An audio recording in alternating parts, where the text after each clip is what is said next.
Bienvenidos de vuelta. Vamos a empezar con un reportaje de Gabriela García sobre el lamentable estado en el que se encuentran los colegios públicos a puertas del inicio del año escolar. Las imágenes que ustedes van a ver son de terror. No cambia nada en la gestión de educación en nuestro país.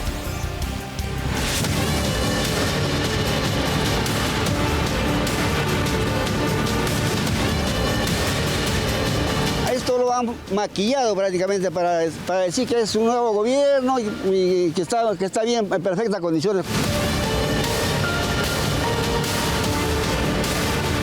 Un ministerio de educación sin voluntad para avanzar. Alumnos de colegios estatales afectados año tras año, bajo el rumbo de los gobernantes de turno. Colegios que se caen a pedazos. Estoy indignado de tantos años de atropello, porque este colegio parece un escenario de terror, más no un centro educativo. En este momento que estamos aquí conversando, esta pared se puede haber caído. Se puede caer. En cualquier momento se cae esta pared.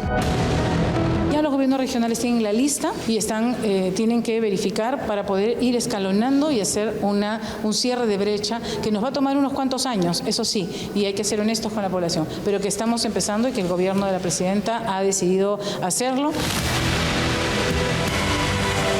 ¿Cuántos años más hay que esperar a este grave problema, donde casi el 55% de las escuelas o colegios están en muy mal estado? Dicen que la educación es el arma más poderosa del mundo. Hoy, en Contracorriente, conozca en qué condiciones van a volver los niños a este nuevo año escolar 2024. Cada vez más corta la cuenta regresiva para iniciar un nuevo año escolar. Y una vez más, estamos jalados en infraestructura de colegios públicos. Una muestra del olvido y el desinterés de quienes lideran el rumbo de la educación en el país. Mira. Es así como este colegio en San Juan de Miraflores se terminó de construir en el año 2014 y hoy, casi 10 años después, nunca se le dio uso. A pocas semanas del inicio escolar 2024, así se encuentra el colegio 636 Villa Solidaridad, en estado deplorable.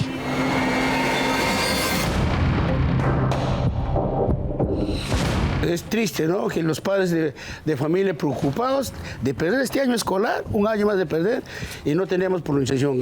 Estamos ingresando a una de las aulas. Mira el estado en que se encuentran las aulas. Tantos niños están esperando la oportunidad de ver un colegio construido. Mira el estado en que se encuentra. Abandonado, de basura. Así que es una tierra de nadie. Ahora estamos ingresando a los baños de lo que queda de este colegio. Mira el estado en que se encuentra. Da pena. Es increíble. Mira cómo trabajan nuestros funcionarios del Ministerio de Educación en completo abandono. Ni siquiera por ética han mandado a alguien que pueda cuidarlo, porque son bienes del Estado, dinero del pueblo. Estos son los juegos que deberían ser utilizados por los niños. Uso, pero se han oxidado, mira los óxidos que ya tiene, sin haberle dado uso.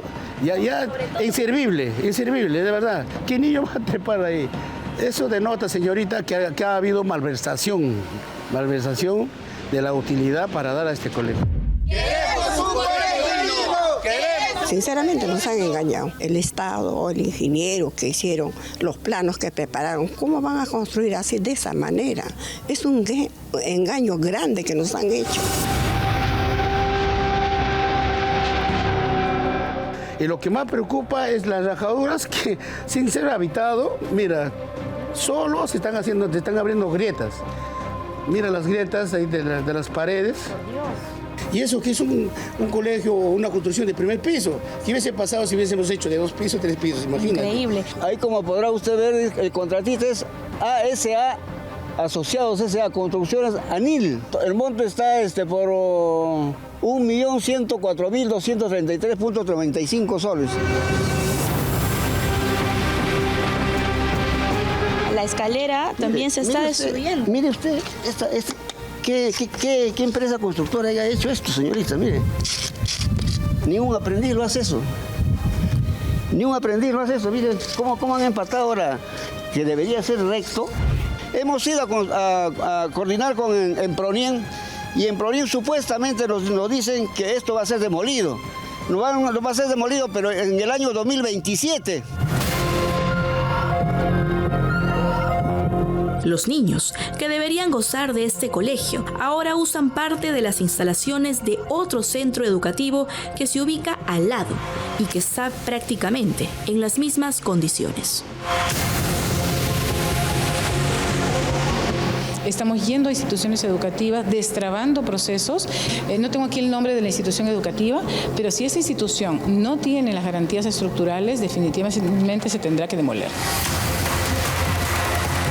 Lo que sí vamos a tener que hacer es colocarlo dentro de nuestro plan para que sea una prioridad dentro de lo que estamos haciendo. ¿Pero estos niños van a continuar estudiando prácticamente como inquilinos en el colegio vecino? Es mejor estar en un colegio vecino, ¿no?, que ponerlos en riesgo. En este espacio lo tienen acá todos los mobiliarios que deberían de ser instalados allá. En Villa Solidaridad.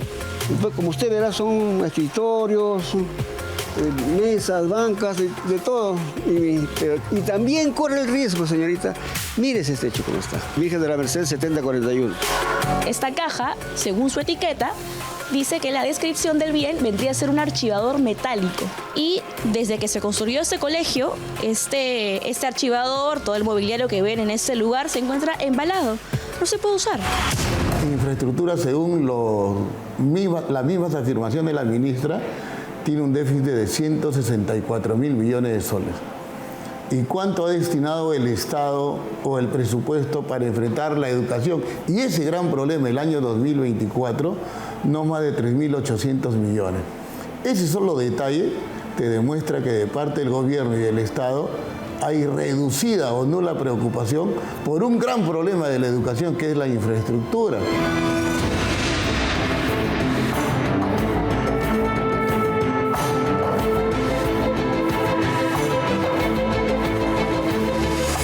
Como usted puede ver, en estas condiciones precarias se encuentra el colegio 3047, el segundo colegio más antiguo del distrito de Comas. Los niños van a retornar de sus vacaciones y así van a encontrar su centro educativo. El día 23 de septiembre del año pasado, vale decir ya van a ser 5 meses, a las 6:40 de la mañana se cayó esta pared. Lo que ha pasado la semana pasada es que han colocado este cerco provisional, que tampoco es garantía, porque esto lo que tienen son estas columnas, mira, que no es mayor, no es más profunda. Nosotros hemos dado 295 millones de soles el año pasado para el mantenimiento preventivo. Este año hemos dado otros 295 millones. El Ministerio de Defensa también está trabajando con nosotros para el apoyo en mantenimiento, para cercos perimétricos, para limpieza de escuelas.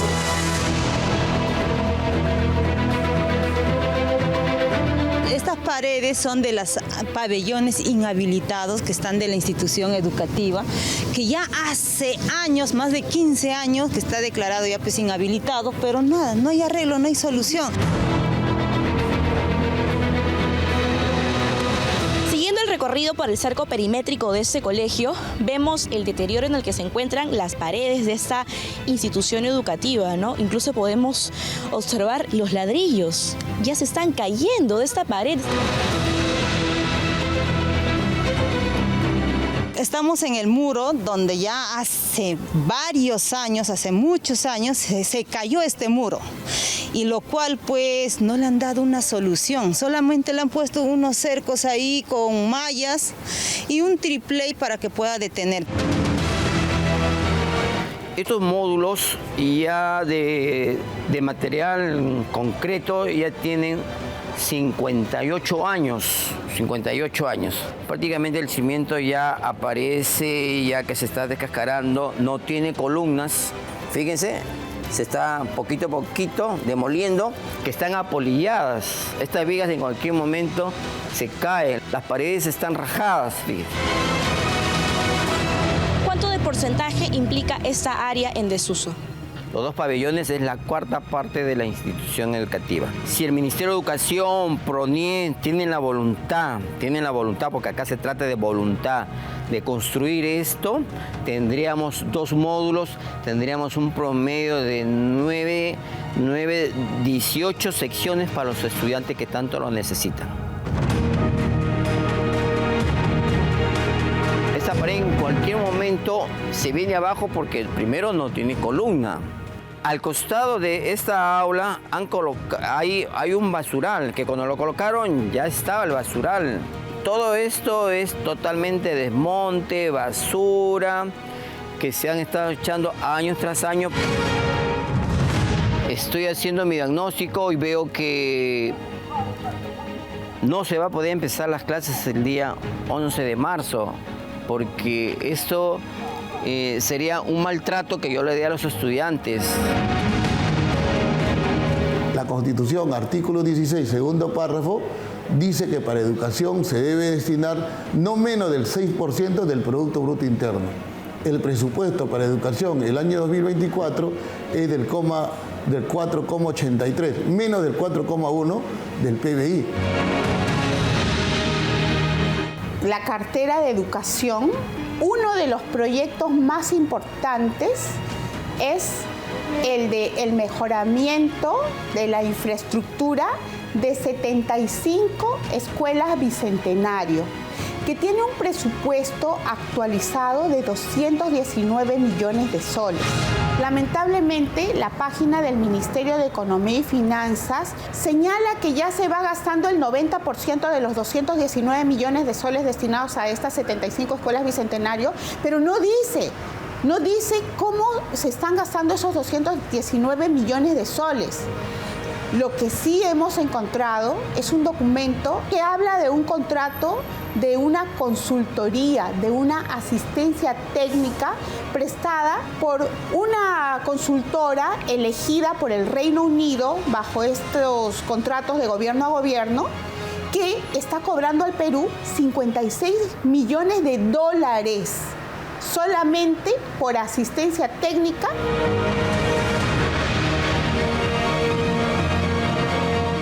La ministra Miriam Ponce es responsable porque desde que ella inició su gestión asumió también la responsabilidad de culminar el trabajo que debieron haber culminado sus antecesores. La responsabilidad de la ministra Ponce era tomar el toro por las astas y empezar a dirigir la ejecución de ese gasto para tener en marzo de este año las escuelas listas para los estudiantes peruanos. Por si fuera poco, los niños que viven con alguna discapacidad no están siendo atendidos como se debe. La situación es peor y mucho más crítica para los niños con alguna discapacidad. Según las cifras de la Contraloría General de la República, en el periodo del 2021 al 2023, ningún niño con discapacidad de ceguera o de sordo-ceguera recibió el material de matemáticas que necesitaba. Y en cuanto a lectoescritura, en el 2021 solo el 21% recibió el material que necesitaban estos niños con ceguera o con sordo-ceguera. En el 2022 recibieron solamente el 8% de los niños que necesitaban ese material. Y en el 2023, en el gobierno de la señora Dina Boluarte, ningún niño con ceguera o con sordo-ceguera recibió el material de lectoescritura que necesitaba para estudiar, y esto llama muchísimo la atención, porque la que hoy es presidenta de la República fue, desde el año 2021, ministra de Inclusión y de Desarrollo Social. Ante la consulta por este tema, así respondió la ministra.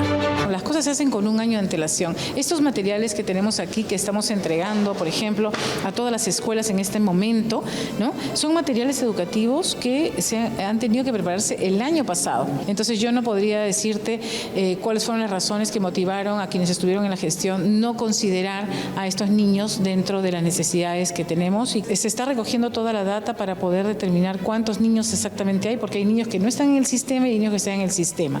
Entonces yo te voy a alcanzar el dato, digamos, por tipo de discapacidad, ¿no? Para que puedas conocerlo más de cerca. Esta es la situación de la educación en el Perú. Un año más, sin que los escolares puedan encontrar un colegio digno que los inspire. Todo lo contrario, las deficiencias se suman y ponen en riesgo el futuro de miles de niños en todo el territorio. ¿Qué dirá la ministra Miriam Ponce? Ha sido citada para el 20 de febrero ante la Comisión de Educación, Juventud y Deporte del Congreso de la República. El Perú espera una respuesta.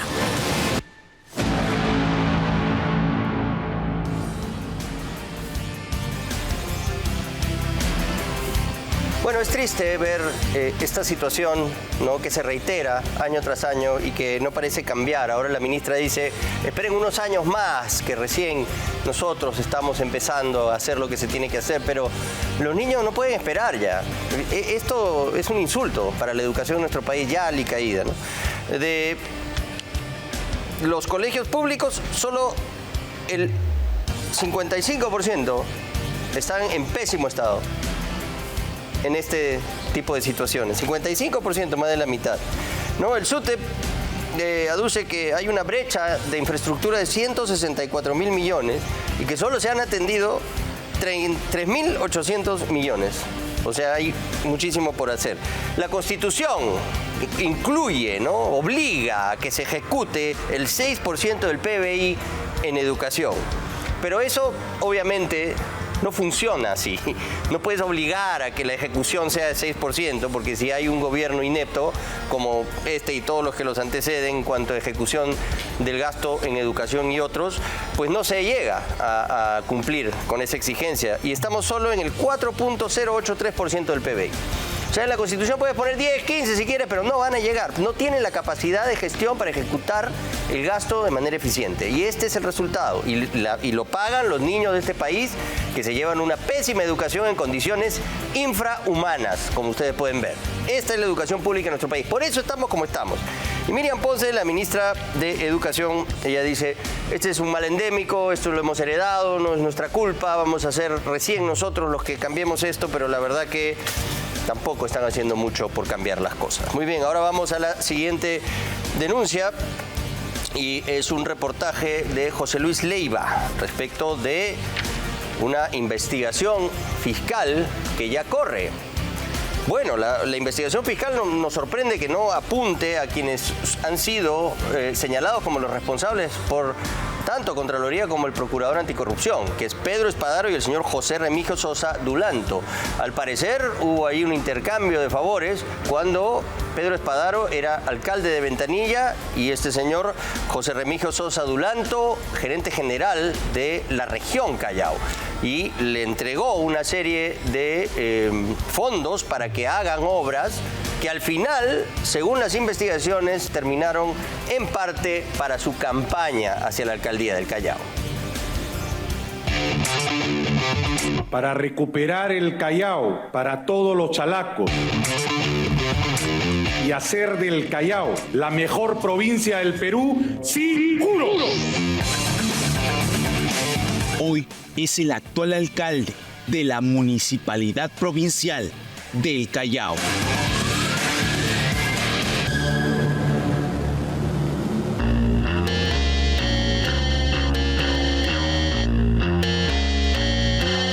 Pero hace 1 año y 2 meses atrás, Pedro Carmelo Espadaro Phillips era el burgomaestre de Ventanilla.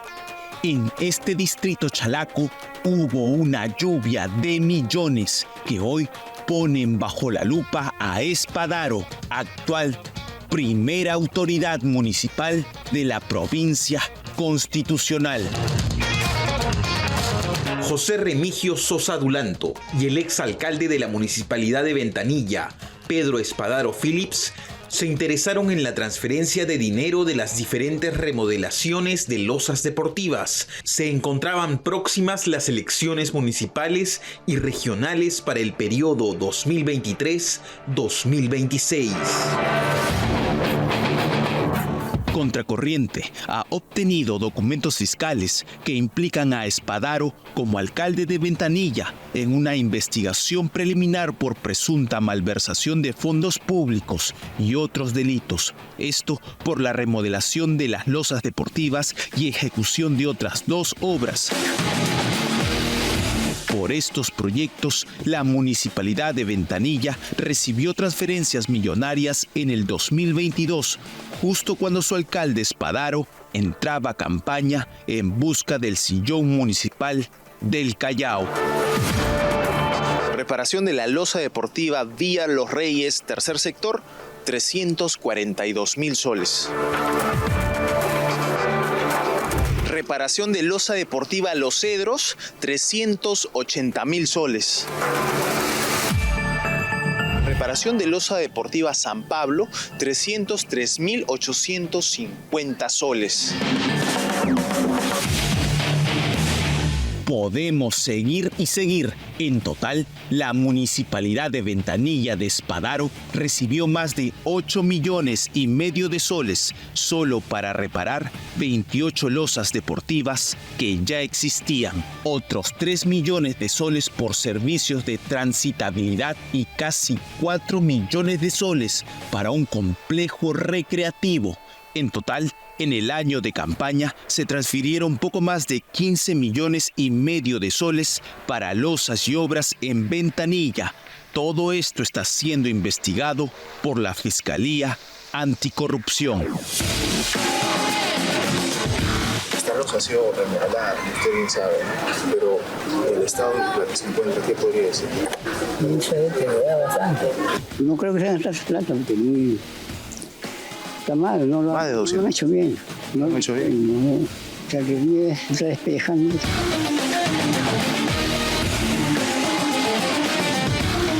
¿Usted cree que esto vale más de 200,000 soles? Eso está en la conciencia de ellos. ¿Nosotros qué podemos decir? Imagínense. Si nosotros estamos por la pata de los caballos, ellos llevan la batuta.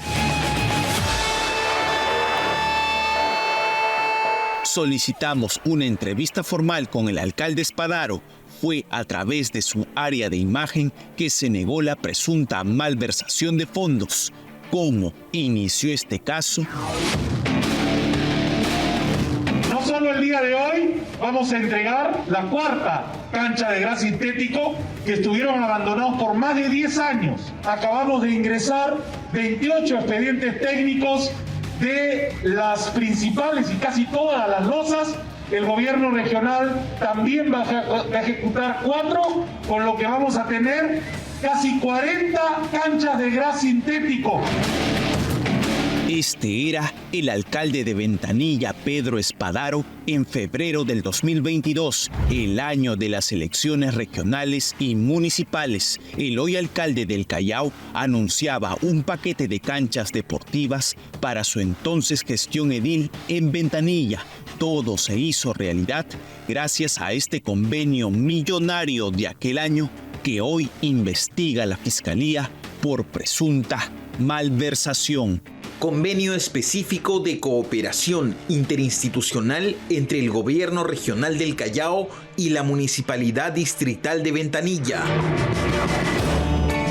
Aquí los firmantes: Pedro Espadaro, alcalde, Municipalidad de Ventanilla; José Sosa Dulanto, gerente general regional, Gobierno Regional del Callao.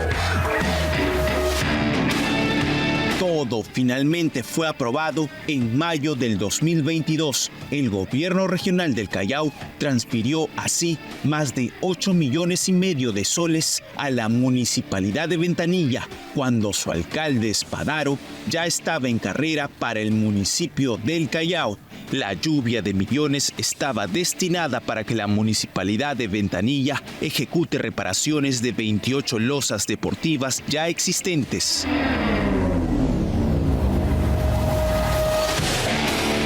Contracorriente hizo un recorrido por las losas deportivas reparadas en cuestión. Algunas de ellas han sufrido un deterioro meteórico, como esta canchita llamada Héroes del Cenepa. Sí puede ingresar, ¿no?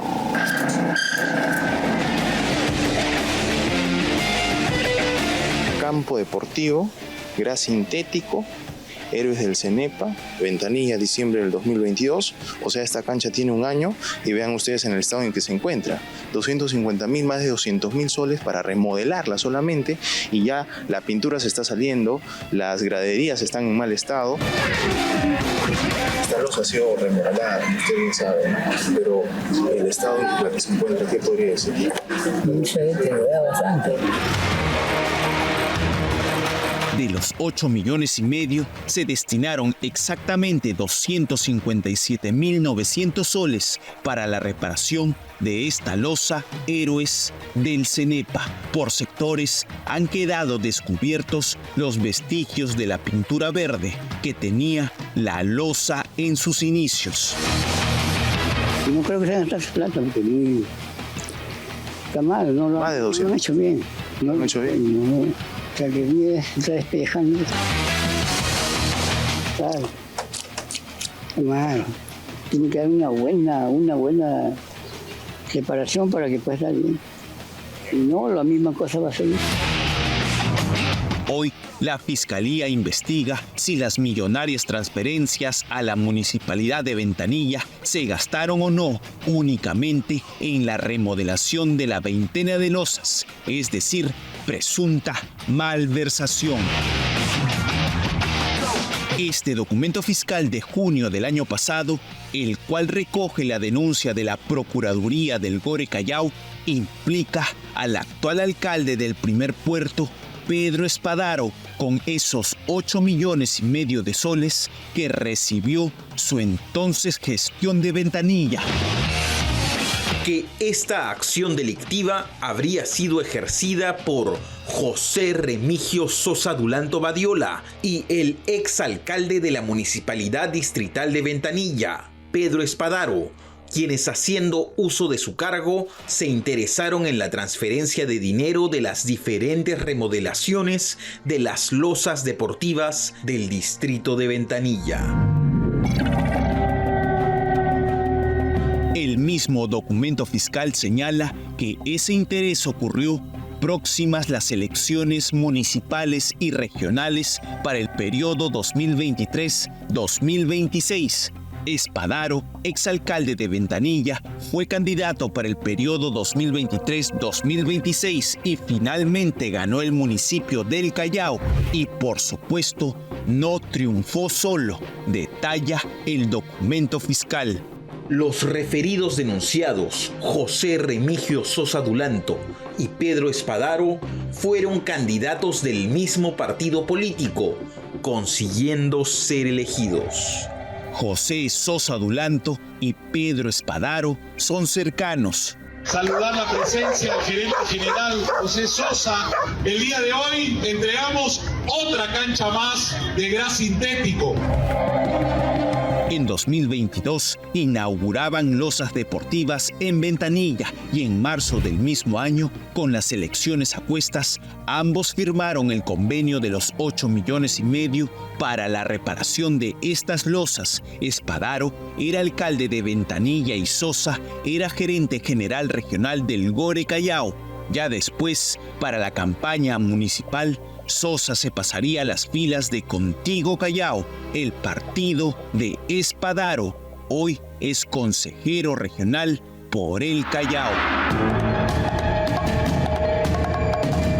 Usted fue gerente general en el periodo 2022, ¿verdad? Así es. Ahí fue donde se firmaron esos convenios. ¿No hubo ningún interés de por medio entonces de parte del señor Pedro Espadaro para que se firmen esos convenios cuando usted era gerente general? Yo fui gerente general, pero no todos los convenios se firmaron en ese momento. O sea, el señor Espadaro nunca le dijo que firmara alguno de esos convenios. No. Sosa Dulanto, hoy consejero por el mismo partido de Espadaro, firmó este otro convenio por casi 4 millones de soles para la creación de los servicios recreativos del complejo La Victoria. La Municipalidad de Ventanilla también recibió 3 millones de soles más para una obra peatonal y vehicular. En total, poco más de 15,5 millones de soles, justo cuando el exalcalde de Ventanilla arrancaba su campaña para el municipio del Callao. Lo que vamos a hacer, primero, en el tema deportivo, tenemos que incentivar el deporte para evitar que los niños y que los jóvenes vayan al vicio. Tenemos que recuperar todas las losas, las canchas deportivas de gras sintético abandonadas a su suerte.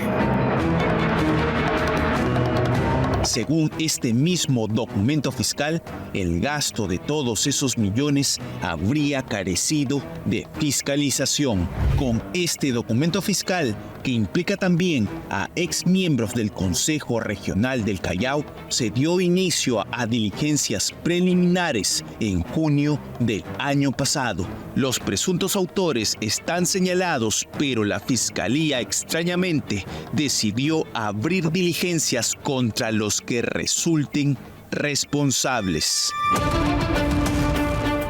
Un mes después, la Fiscalía dividió la investigación por malversación en 3. El caso matriz, que investiga los 8,5 millones de soles para la reparación de losas deportivas, el delito presunta malversación, y los otros 2 casos restantes por 3 y casi 4 millones de soles para 2 obras en Ventanilla. Este último caso, de casi 4 millones de soles, referente a la creación de los servicios recreativos del complejo La Victoria, fue declarado complejo hace 2 meses. Declarar compleja la investigación preliminar seguida contra los que resulten responsables por la presunta comisión del delito de negociación incompatible y el delito contra la paz pública en la modalidad de banda criminal. En la respuesta del alcalde Espadaro, hecha a través del área de prensa de la Municipalidad del Callao, niega que exista malversación en las losas deportivas y en las otras obras. Nos enviaron documentos que, según su versión, sustentarían todos los gastos. Será el Ministerio Público el que establezca si hubo o no dolo en la gestión de Pedro Espadaro como alcalde de Ventanilla.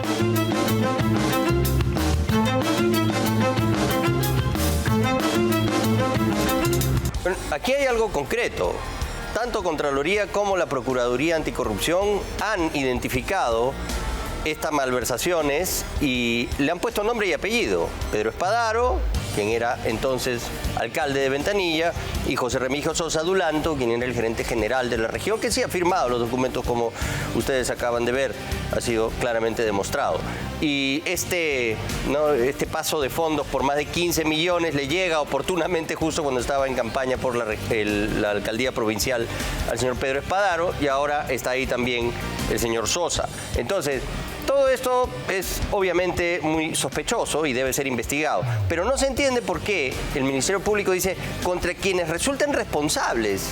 ¿Por qué no les abre investigación a estos 2 funcionarios que han sido claramente identificados? 8 millones para reparar 27 losas deportivas, que vemos que no están en óptimo estado. 3 millones por servicios de transitabilidad, ¿no? Eso suena también a algo que puede tener margen. Casi 4 millones para un complejo recreativo. En total, 15 millones de soles. Entonces, aquí tiene que hacerse una investigación a fondo desde el Ministerio Público, sin medias tintas, por favor. Y ahora vamos al siguiente reportaje, y es una investigación de Thaís Casalino en Iquitos, que ha sacado roncha a unas ONGs que están financiando viajes y entrando en relación con funcionarios de Serfor. Entonces nosotros nos preguntamos, estos funcionarios de Serfor, que deben obedecer a las políticas de Estado del Perú y defender los intereses de las comunidades nativas, ¿a quién responden? Finalmente, se van a sorprender. Sinceramente no entendemos cuál es el trabajo y la política que tiene el Serfor. Simplemente es trabajar la agenda de WCS, porque ahí está bien claro donde dice que sí les paga, lo que veníamos diciendo nosotros, que todos los funcionarios viajan y reciben viáticos por esta institución. Que La ONG que nos viene persiguiendo pues es la UEDC. Tienen personas, ex autoridades del CERFOR dentro de esa ONG. Ahí también hay una posible presunción de varios delitos. Así como existen investigaciones ante la posible comisión de un delito de tráfico de fauna o de lavado de activos, etc., ¿por qué no empezamos a investigar esto? Porque en realidad debemos tener una visión país y ser responsables con los recursos naturales. Hay bastante interferencia por parte de las ONGs porque a ellos les interesa que exista el tráfico ilegal. Ellos viven con eso, pero no son capaces de decirnos cuáles son esas empresas ilegales, a quienes han detenido. Acá tengo la documentación donde dice Alianza entre Poder Judicial, UCSS y WCS. Inicia segunda edición de Diplomado en Delitos de Tráfico de Fauna Silvestre. Más pruebas que certifican que una ONG direcciona la agenda país sobre el correcto manejo de fauna y flora amazónica. Resoluciones que confirman los pagos de viáticos y viajes por capacitaciones a jueces, fiscales y hasta actuales funcionarios de CERFOR, un organismo que ha decidido cerrarle las puertas a la exportación legal de fauna y flora silvestre y que todo indica está capturada por la más dañina de todas las extirpes llamada caviar. Más que todo es un abuso de autoridad que está habiendo y detrás de ello que está también la ONG, porque bien claro que están ahí ex autoridades del CERFOR. En nuestra edición anterior les contamos una historia poco conocida y que varias ONG supuestamente ambientalistas, que en realidad responden a oscuros intereses, han intentado esconder. Se trata de la exportación legal de flora y fauna en nuestro país, que tiene lineamientos oficiales que se actualizan cada 5 años. El trabajo en conjunto es supervisado por el Ministerio del Ambiente y GERFOR del Gobierno Regional y CERFOR adscrito al Midagri. Acá en Loreto, ¿qué fauna exportamos? Bueno, normalmente las especies más representativas, por ejemplo en el caso de quelonios, pues las taricayas, cupizos, que son, digamos, la misma línea de familia que tienen, mamíferos como el telejo, por ejemplo, también, que son especies que se vienen exportando. En promedio, Perú exporta más o menos 500.000 de animales vivos al año y como contraparte, otro 500.000 de animales es retornado a la naturaleza para reforzar la población. Es la contraparte que regresa a la naturaleza la que hace de este círculo virtuoso un éxito. Viajamos a la reserva Pacaya Samiria para contarles las historias de los grupos de manejo. Son las propias comunidades nativas las que viven al frente de la reserva, las encargadas del cuidado de las especies de flora y fauna amazónica. Este es un trabajo muy duro que han empezado muchísimas personas antes. Mi padre ha sido uno de los que han iniciado todo este trabajo en el 94. Todos los años estamos dedicados a que es protección de este recurso en tema taricaya. Cada grupo de manejo, constituido legalmente, firma un contrato con el Estado y a cambio recibe un porcentaje de la especie que decidió cuidar con un certificado de procedencia. Desde el 2010 estás trabajando con el plan de manejo de las taricayas, que ahora implica un porcentaje de aprovechamiento. Antes era 40 nuestro aprovechamiento, claro, y 60 liberamos. Pero ahora han liberado tantos y ha funcionado tanto, sí, que lo han hecho al revés. Sí. ¿Cuántas taricayas habrá liberado usted en todo este tiempo? En todo, 40 más o menos, más de 100.000 taricayas. Así, se ha permitido conservar a nuestra reserva desde hace más de 20 años. Aguaje, palmeras, paiche, araguana y nuestra emblemática tortuga taricaya. Los grupos de manejo tienen un plan de manejo. Y ese plan de manejo otorga ciertos compromisos. Primero, el control y vigilancia, un porcentaje para recuperar a su hábitat natural y un porcentaje para su comercialización. Pero esa comercialización es muy legal porque sale del área con un certificado de procedencia. ¿Para qué? Para que tenga viabilidad. Los grupos de manejo que solo en la comunidad de Pacaya Samiria suman 43, alzaron su voz de protesta porque fueron acusados de criminales por unos jueces y fiscales que poco sabían de la reglamentación de la exportación de fauna, pues la denuncia fue archivada. Pero ahora hemos comprobado un supuesto direccionamiento, ya que desde hace 5 años son capacitados por la ONG WCS, que tienen como finalidad, al parecer, anular la exportación legal de animales exóticos de nuestro país. La pregunta es, ¿por qué? Nos preocupa mucho a nosotros el hecho de que no vayamos a foros internacionales en cumplimiento de convenios internacionales que necesitan un respaldo científico y que nuestra autoridad científica, que es el Ministerio del Ambiente, no se pronuncia hasta ahora respecto de lo que está haciendo el CERFOR, respaldado por algunas otras instituciones, y no podemos hasta el día de hoy tener una posición de país. Estamos teniendo posiciones institucionales. Recibimos llamadas de emergencia de asociados de la ASPEC, de la Asociación de Centros de Cría del Perú. La mayoría de los problemas son las inspecciones, porque a veces tienen hasta 3, 4 inspecciones, incluso 1 hora antes de que salgan los embarques. Ya ha habido varios casos. Desde los últimos 6 meses yo conozco 4 casos muy marcados. Esto es lo que está buscando el Estado, simplemente que ya no tengan más mercado, que no tengan más oportunidad, porque yo no creo que la gente y las comunidades vuelvan a trabajar si no tienen ingresos económicos. Los socios estratégicos que estaban trabajando era en virtud a que tienen una cuota de comercialización, pero yo no me imagino quién podrá comercializar toda esa cantidad, que son más de 600, casi 700,000 taricayas, si mal no recuerdo. Contracorriente tuvo acceso también a las últimas 2 resoluciones administrativas en las que se puede leer cómo los directores de CERFOR viajan a cumbres especiales pagadas con viáticos y pasajes por la ONG WCS. Así se puede leer.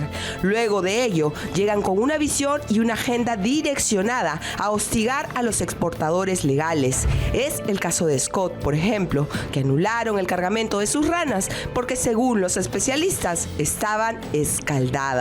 Tiene permiso del gobierno regional, del CERFOR, estamos registrados en SUNAT, documentos que nos validan mucho como empresa, pero aún así, con el hostigamiento que está habiendo, cada decomiso nos va a llegar a la quiebra.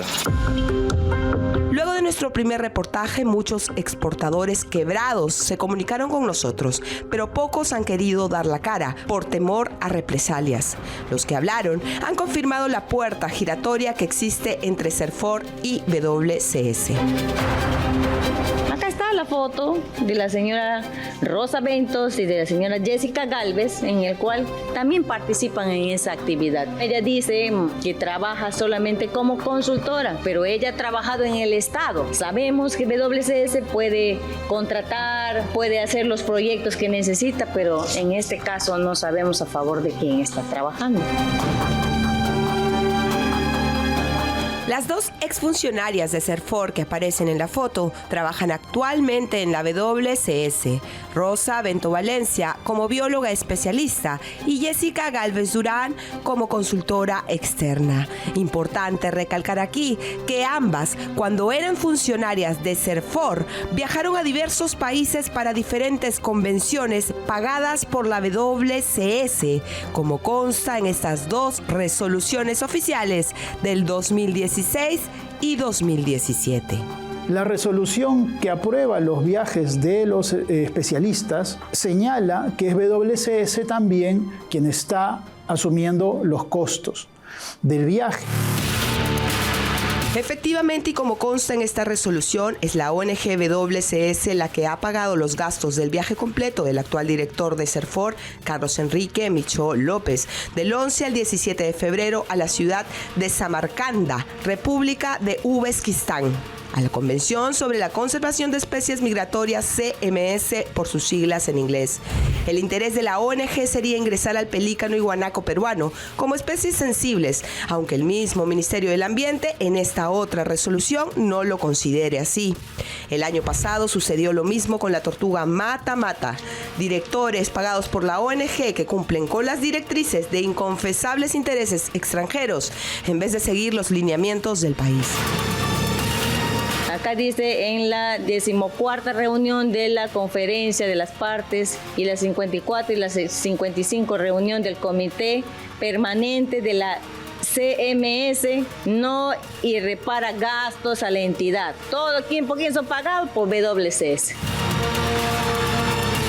Contra quién estamos trabajando ahora, que tenemos también que denunciar y hacer un llamado al Ministerio del Ambiente, porque ahora no se está dando los permisos de exportación. Ni siquiera nos han mandado un comunicado o una carta que han mandado la solicitud pidiendo opinión tras opinión, porque las taricayas ya tienen una opinión favorable casualmente para ser exportadas. Pero ahora están pidiendo una opinión de talla, si es que corresponde o no corresponde al año que se indica en la solicitud.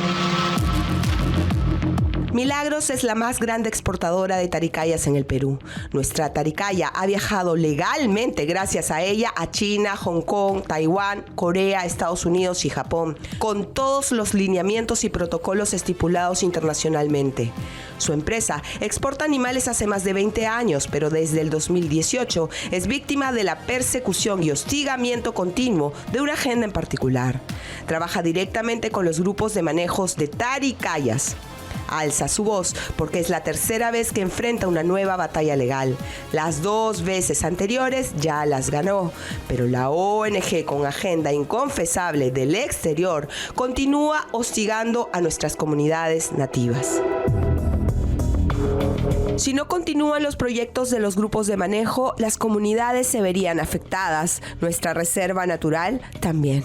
Deberían supervisarse algunos organismos que priorizan intereses extranjeros sobre el real desarrollo de la Amazonía peruana. Mi nombre es Luis Adán Manivaria Muñoz, guardián del Pacaya Samiri. Soy Carlos Tello Pinchi, presidente de Hermandad Los Sábalos. Mi nombre es Julio Sánchez Tamani, guardián del Pacaya Samiri.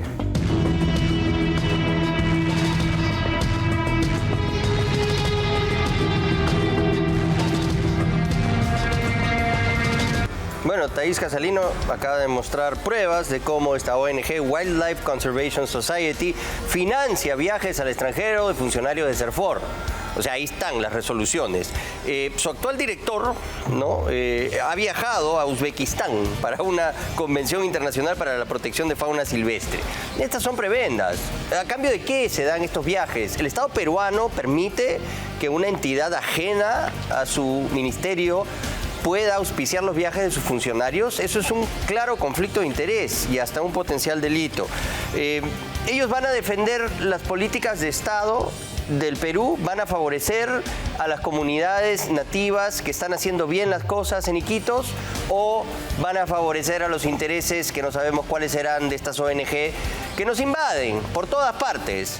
Y todas tienen objetivos que no son el bienestar de los peruanos, sino de agentes extranjeros que no sabemos a qué intereses obedecen y no hay cómo fiscalizarlos. Eso tiene que cambiar. Bueno, hay un nuevo ministro del Ambiente, Juan Carlos Castro Vargas. Él reemplaza a Albina Ruiz, que sabemos tiene pues varios vínculos, ¿no?, con las ONGs. Ojalá que el caballero venga a poner orden aquí y deje que las cosas fluyan cuando se hacen bien, sobre todo en la selva, una zona tan sensible. La ONG Wildlife Conservation Society nos envía una carta diciendo que todo lo que aduce Thais Casalino en su informe es falso, pero no dicen por qué ni con qué razones, así que no tenemos mayor respuesta que darle. Y también nos ha escrito una carta notarial Jessica Galvez Durán Besnart, ¿no? Y vamos a responderle. Las fotos a las que hace referencia en su carta notarial fueron enviadas por el Sindicato de Trabajadores del Parque de las Leyendas, a quienes CERFOR y la WCS acusaron del maltrato. El día de la intervención, ella estuvo ahí junto a los funcionarios. En el reportaje se menciona la puerta giratoria para puestos de trabajo entre CERFOR y la ONG WCS, que ha quedado claro, es así. Jessica Galvez Durán Besnart fue directora de CERFOR. Viajó con pasajes y viáticos pagados por ellos cuando era funcionaria. Ojo, hay 2 resoluciones que lo confirman. Y ha realizado luego por lo menos 2 consultorías con la ONG, como ella misma lo afirma en su carta notarial. No sabemos los montos, no lo podemos pedir por transparencia, pero también hay el caso de otra exdirectora mencionada en el reportaje con quien viajó y que también trabaja para la ONG. En la denuncia en el Ministerio Público sobre organización criminal archivada y mostrada en el reportaje, sí se incluyen a los grupos de manejo, por eso participan en el reportaje. O sea, son los afectados. Grupos de manejo que, consultados por la reportera, no conocen ninguna labor realizada por la WCS con la comunidad. Así que ahí lo tienen. Esa es la respuesta y seguiremos investigando, por supuesto. Ahora vamos con el siguiente reportaje y es una nota de Maricielo del Castillo y tiene que ver con el director general de casinos y tragamonedas del Mincetur. Un puesto sensible, ¿no?, que requiere un control férreo porque allí se pueden colar dineros de fuentes ilícitas. Él es un personaje ligado a la fuga de César Inostroza y también hay otra investigación en la adquisición de pasaportes. Se firmó una adenda, ¿no?, con la empresa que estaba proveyendo los pasaportes cuando el contrato existía una cláusula que les exigía que ellos corran con ese gasto adicional que nos costó a todos los peruanos 19 millones. En el siguiente reportaje está la versión también de Eduardo Sevilla.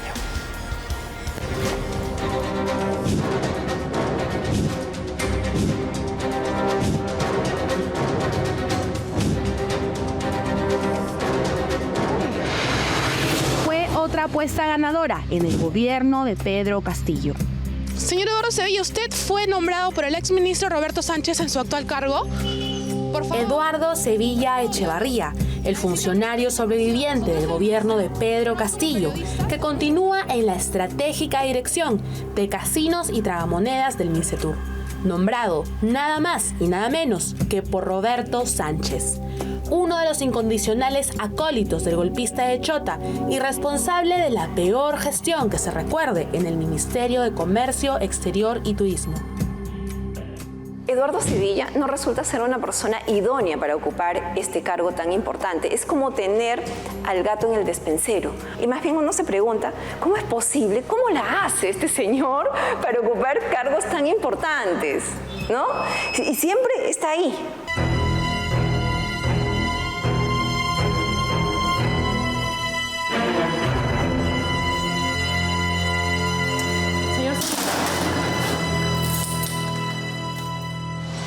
Señor Eduardo Sevilla.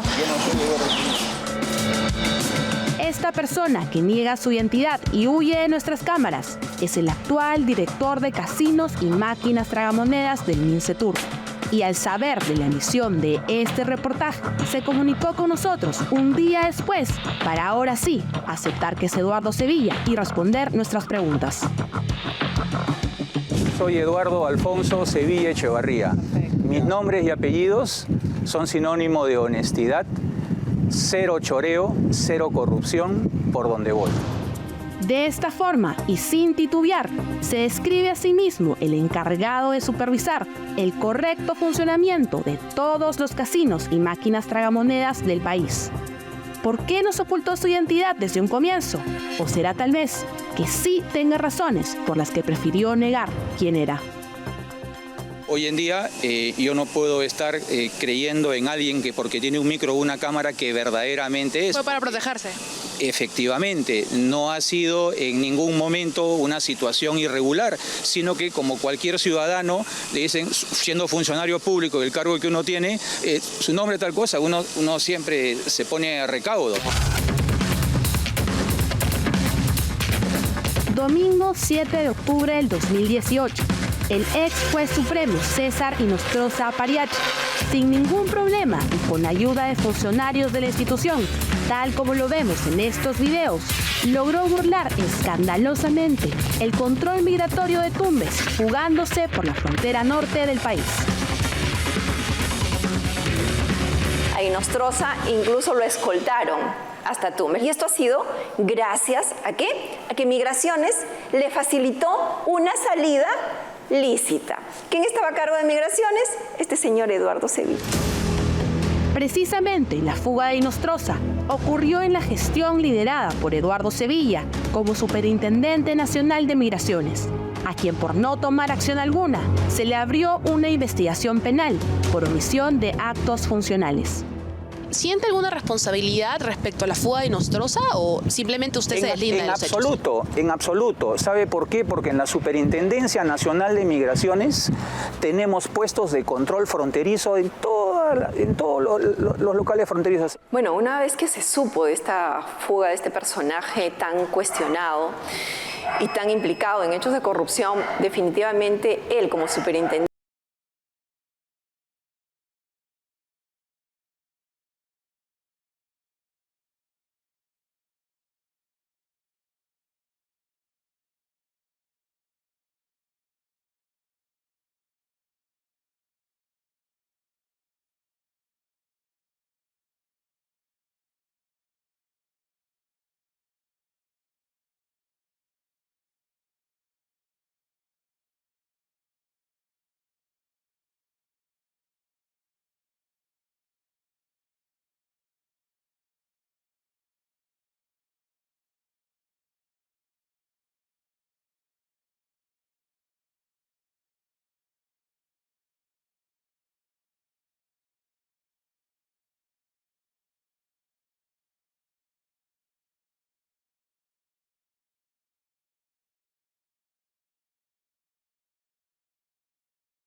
de pasaportes bajo su completa responsabilidad.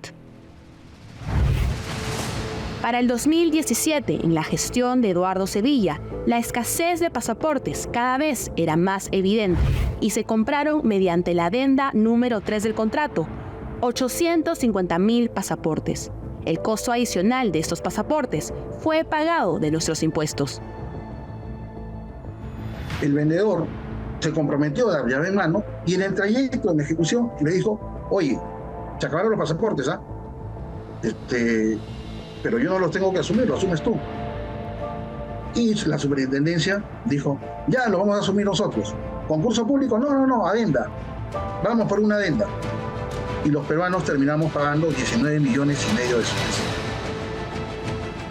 19,5 millones de soles que salieron de nuestros bolsillos en la gestión de Eduardo Sevilla por no hacer respetar las cláusulas específicas del contrato firmado con la empresa francesa Ingroup. Creció la demanda de los ciudadanos peruanos por pasaporte. Y claro, si crece la demanda, el stock inicial del contrato se va acortando. Y usted, para asegurarlo, ¿qué tiene que hacer? Prever la adquisición. Y la adquisición, repito, fue absoluta y totalmente transparente de acuerdo a los términos del contrato y con el acompañamiento de los... En apariencia, los procedimientos pueden ser los adecuados. En apariencia. Porque mientras que un contrato está en ejecución, se puede firmar adendas. Lo que hay que ver es más allá de la apariencia, hay que ver el fondo del asunto. También habría que preguntar por qué ir a la adenda, por qué ir a la adenda. Lo que debió haberse hecho es exigirle a la empresa que asuma ese costo, porque la demora de implementación del sistema es de ellos. Pero ¿cómo llegó Eduardo Sevilla al Mincetur después de su cuestionado paso por migraciones? Su desventurado paso por migraciones no impidió que su amigo Carlos Canales, actual alcalde de Miraflores y entonces presidente ejecutivo de la Cámara Nacional de Turismo, Canatur, el gremio de los empresarios turísticos, lo fichara como su gerente general. Yo no niego a mis amigos. El doctor Carlos Fernando Canales Anchorena no solamente lo considero un extraordinario profesional y líder gremial, sino que cultivo con él una sana y respetuosa amistad.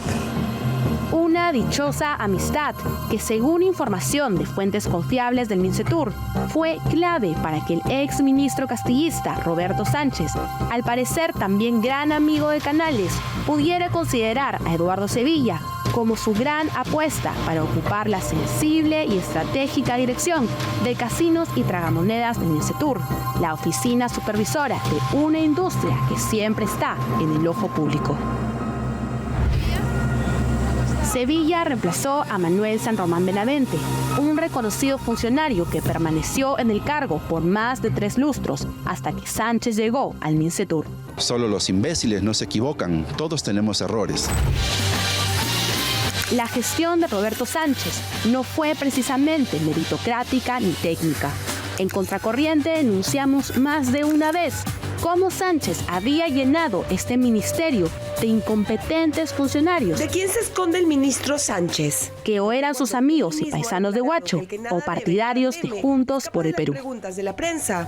Un tiempo importante la transparencia, ¿no? Que los medios de comunicación también aprendan a ser objetivos, coherentes y no solamente responsables, ¿no? Por eso siempre estamos acá, siempre estamos buscándolo, ministro, lo espero entonces. El caso Sevilla nos da nuevas luces sobre la contratación de altos funcionarios en los 17 meses que Roberto Sánchez destruyó el Mincetur. También contrató a los hombres de confianza de sus amigos, sin importar los graves cuestionamientos de su pasado reciente en la administración pública. Viendo así las cosas y sabiendo pues que él ocupa este cargo desde la administración del expresidente Pedro Castillo, uno dice, sí pues, entonces sí cumple el perfil, porque lo que hizo Pedro Castillo es invertir los requisitos o los perfiles.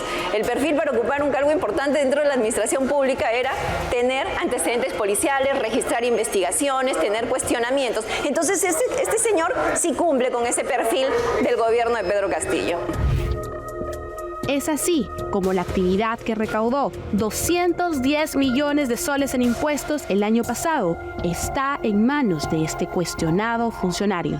El rubro casinos y tragamonedas siempre es sensible para cualquier estado, porque además de manejarse exorbitantes sumas de dinero, gran parte de él en efectivo, no es novedad que las actividades ilegales la vean como un mecanismo para lavar su dinero.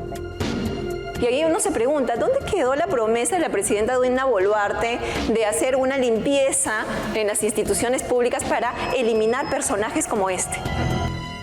La misma pregunta nos hacemos nosotros. Por lo pronto, el señor Eduardo Alfonso Sevilla Echevarría irá mañana lunes a su oficina a seguir ejerciendo el cargo de confianza que el gobierno de Pedro Castillo le otorgó. Aquí estoy respondiendo a sus consultas. El lunes y yo voy a estar acá.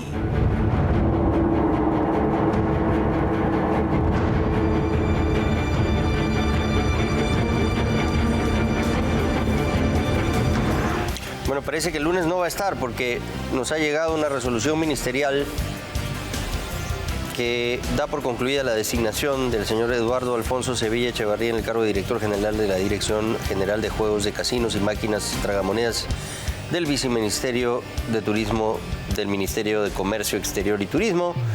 Esto tiene de fecha el 16 de febrero, o sea, el viernes. Muy bien. Ahora vamos a hacer una importante mención.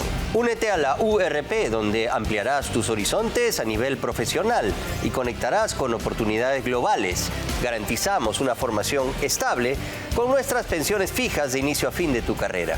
Somos la Universidad Ricardo Palma. Examen de admisión, 8 de marzo.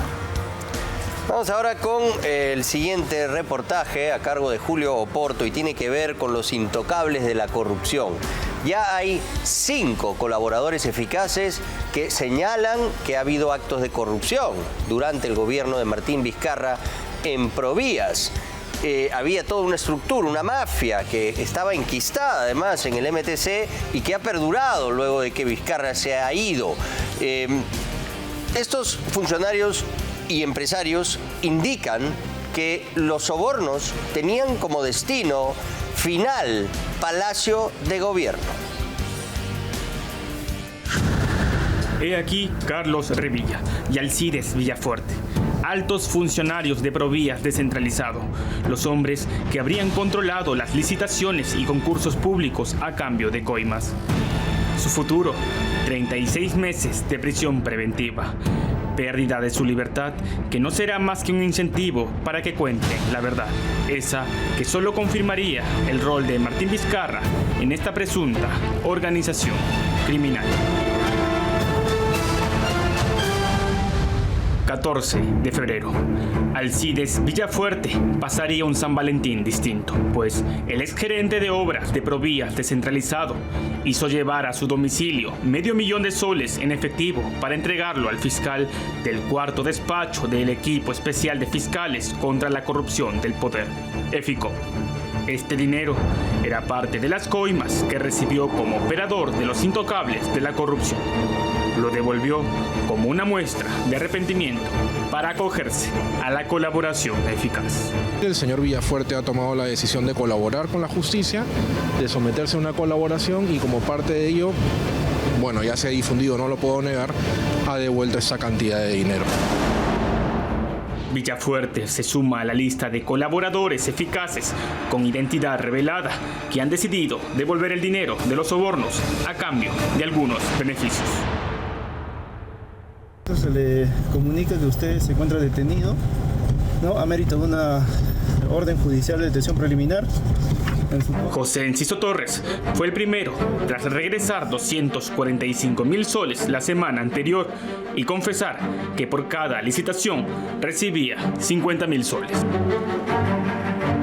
Acto de buena voluntad, aceptación de responsabilidad o señal de arrepentimiento que no exime a Villafuerte de afrontar el pedido de prisión preventiva de 36 meses por parte del fiscal José Luis Quispe.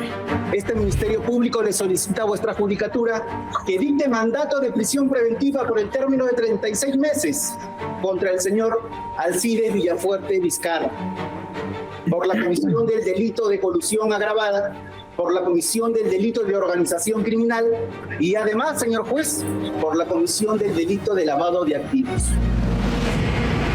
Requerimiento y mismas condiciones que también afronta Carlos Revilla, exdirector de Provías descentralizado, quien en el tiempo en el que transcurren los hechos irregulares entre 2018 y 2020 era su jefe.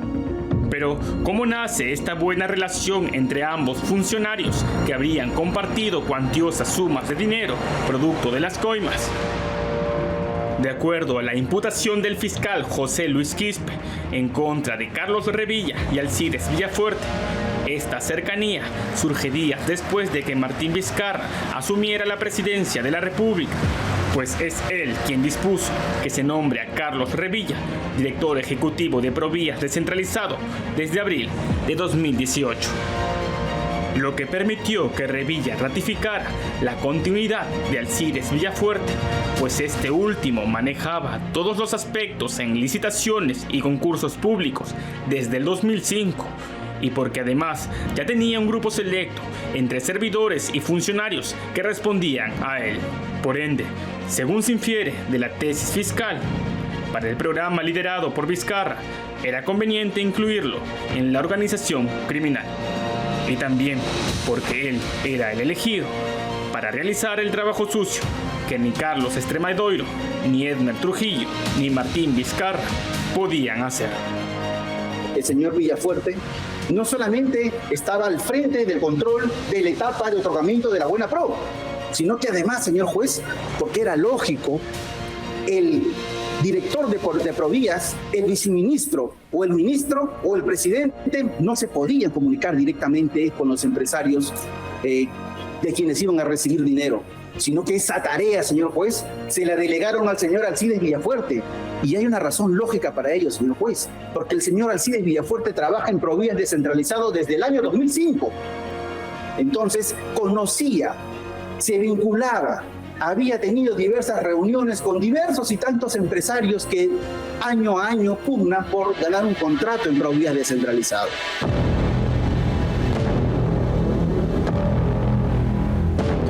Y es que la misión que tenía Alcides Villafuerte era tomar contacto directo en el marco de la buena pro o de la suscripción del contrato con las empresas, generalmente asociadas a la familia Pasapera, para que, previo acuerdo de entrega de hasta el 3.5% del costo directo de la licitación, se hagan de la buena pro y de la firma del contrato sin mayor complicación. Por eso, para asegurar o garantizar todo el procedimiento, Carlos Revilla convocó a Elizabeth Ugarte, quien fue nombrada coordinadora de abastecimiento, la misma que se encargaría directamente de la gestión de potenciales miembros de selección, así como determinar las observaciones o descalificaciones que se promoverían en contra de los postores que no se alinearan con el pago de la coima requerida. Según los empresarios acogidos a la colaboración eficaz, era una extorsión directa. De esta manera, Carlos Revilla se ponía de acuerdo con Elizabeth Ugarte y Alcides Villafuerte para establecer qué funcionarios serían parte de los comités, los mismos que se encargarían de cuidar a los postores que, previamente, ya se les había señalado. Así lo corrobora un colaborador eficaz. Revilla era quien decidía quiénes integraban los comités especiales en los procesos de licitación que se adjudicaban en Provías descentralizado, con la finalidad de direccionar las licitaciones y favorecer a las empresas que pagasen una coima. Como parte de su estrategia para dicho fin, hacía que su personal de confianza que trabajaba en la dirección ejecutiva con él conforme los comités especiales donde existía un gran interés de direccionar las obras.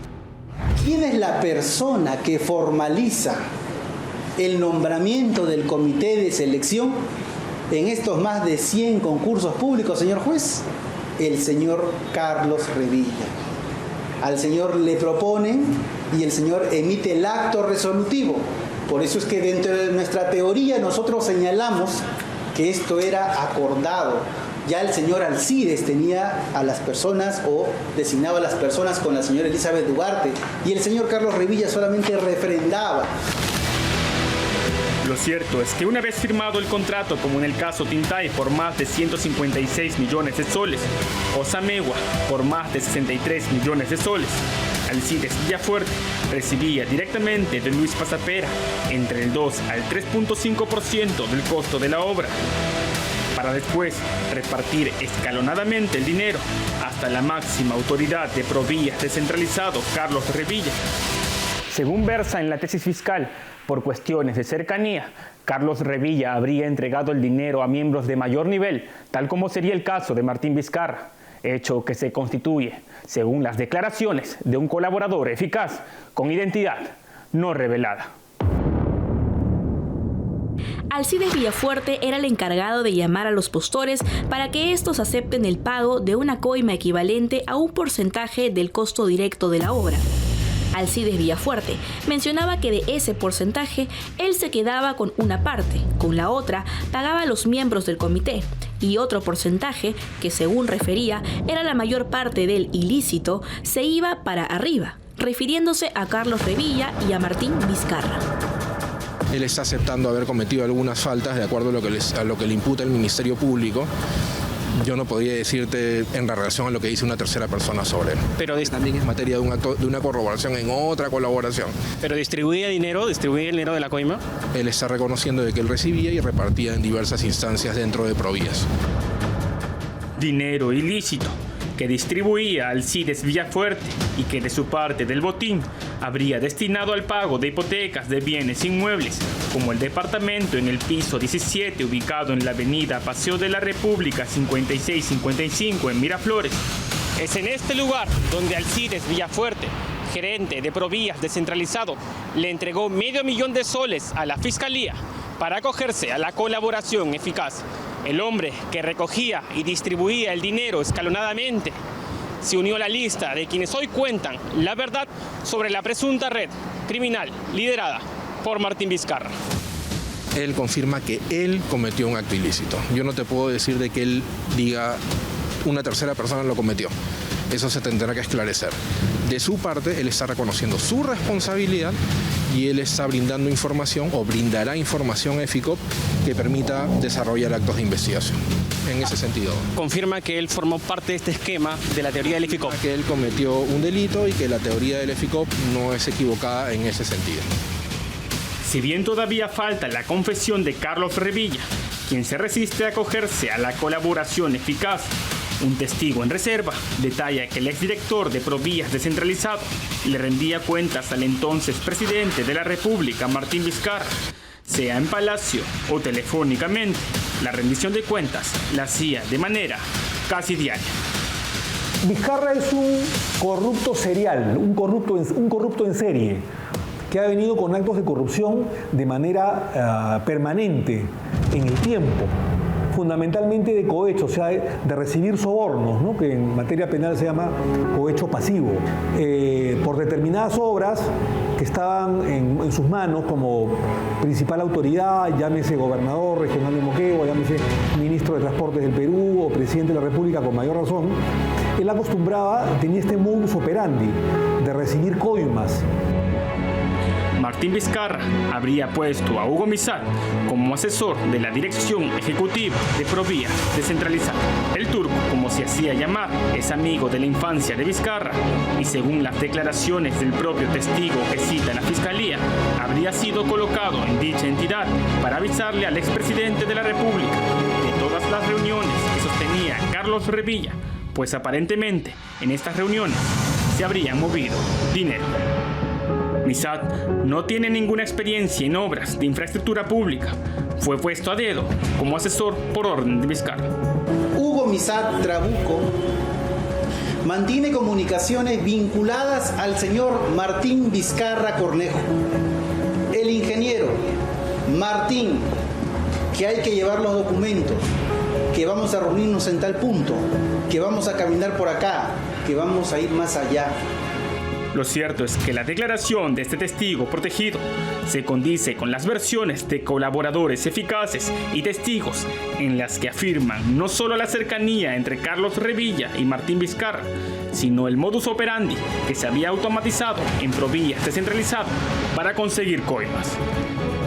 Estas acciones delictivas han llevado a la Fiscalía a plantear la hipótesis de que la organización delictiva liderada por Martín Vizcarra no habría cesado ni siquiera cuando éste dejó la presidencia en noviembre de 2020, sino que los operadores habrían seguido con su plan criminal en diversas instituciones públicas en torno a las directivas que daba Martín Vizcarra con el fin de, presuntamente, seguir obteniendo más dinero de las coimas.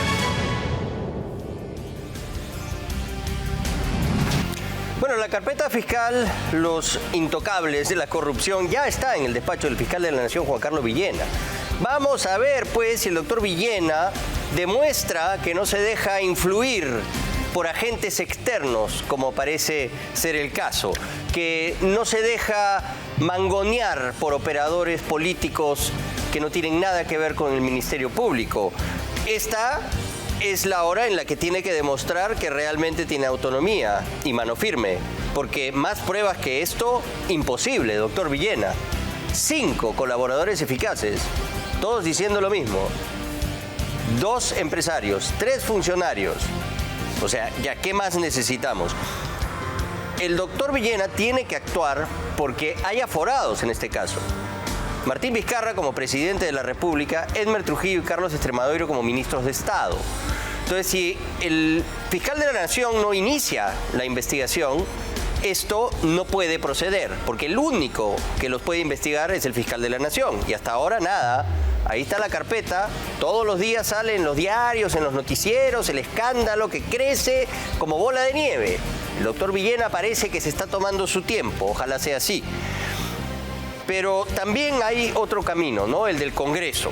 Ahí se puede atender con mayor prontitud la denuncia constitucional que ha presentado Héctor Ventura de Fuerza Popular y que le den trámite para levantarle el aforo a Martín Vizcarra.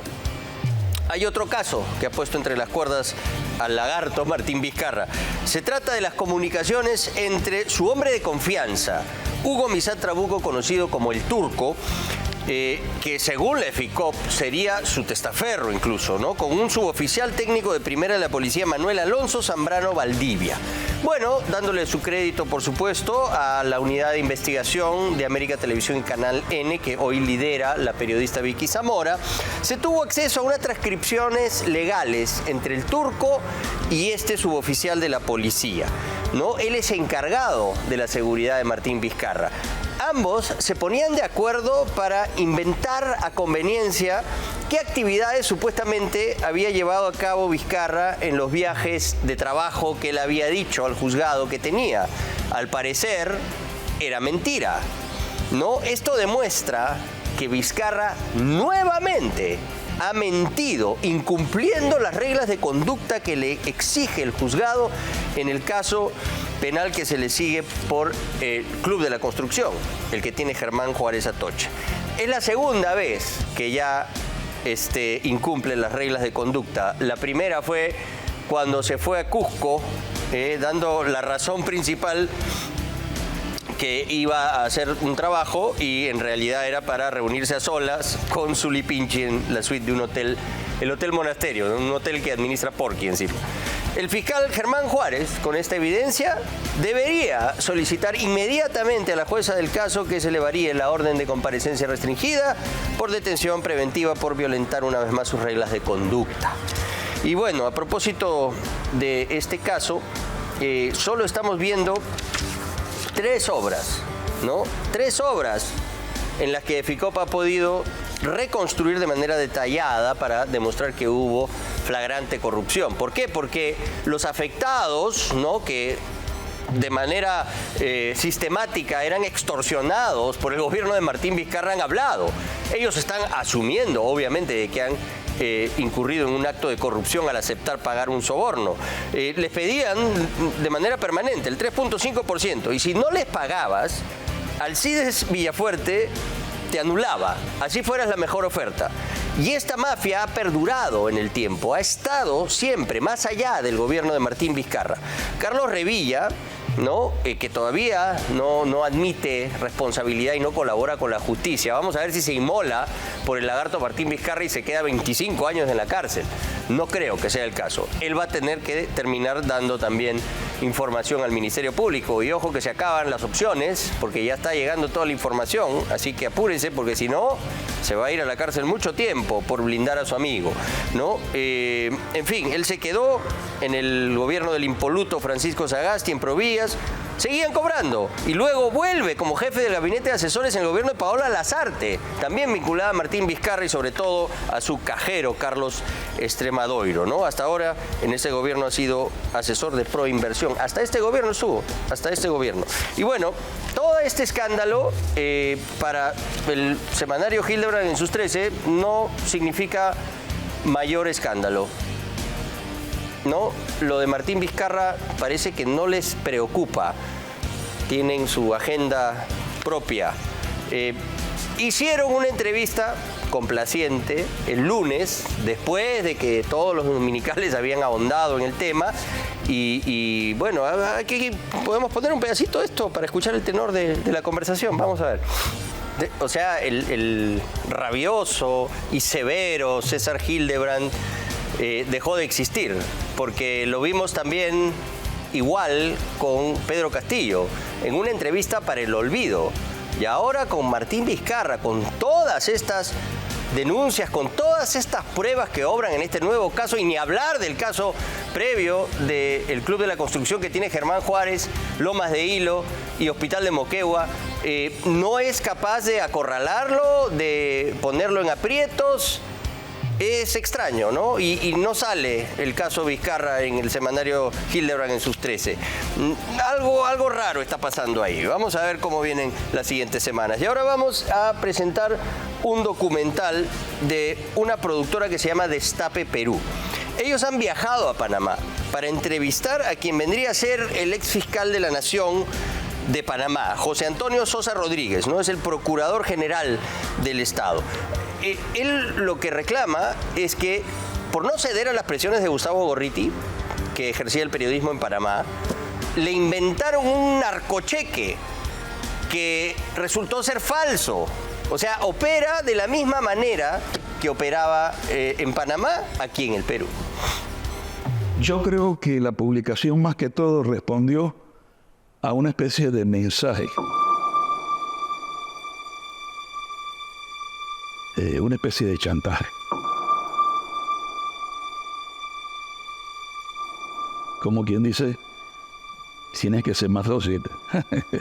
Tienes que tienes que someterte. Panamá, julio de 1996. José Antonio Sosa Rodríguez era Procurador General de la Nación, el hombre fuerte del Ministerio Público en el país centroamericano. Hoy retirado de la función pública, ha decidido concedernos una entrevista para hablar largo y tendido de la demanda por difamación que le interpuso a Gustavo Gorriti, el En Vogue, cuando Gorriti ocupaba el puesto de director asociado del diario panameño La Prensa, uno de los medios más influyentes durante los años 90. La gran sorpresa para mí fue un día que yo abro el periódico La Prensa y 2 planas de las primeras páginas, 2 planas completas, eran dedicadas a mí con un gran titular que decía Sosa versus Sosa. Ocupó las portadas como el protagonista de un supuesto escándalo de corrupción, que, de acuerdo a su palabra, resultó no ser así. Su testimonio, así como de algunos periodistas panameños, cobran vital importancia, pues revelan la influencia que Gustavo Gorriti intentó tener en el Ministerio Público panameño, tal como viene sucediendo hoy, 28 años después, en el Ministerio Público de Perú. Como dicen, árbol que crece torcido nunca su tronco endereza. Digo, ese señor no va a cambiar. Tras la revelación del testimonio de Jaime Villanueva, ex asesor de la suspendida fiscal de la Nación, Patricia Benavides, sobre la forma como Gustavo Gorriti habría direccionado investigaciones medulares en el Ministerio Público con la ayuda de sus fiscales favoritos para acercar al expresidente Alan García o coordinar con José Domingo Pérez el caso Cócteles que involucra a Keiko Fujimori. No cabe duda que se debe investigar si estamos frente a un operador político del sector justicia con intereses muy particulares y que tuvo sus inicios hace casi 3 décadas en Panamá.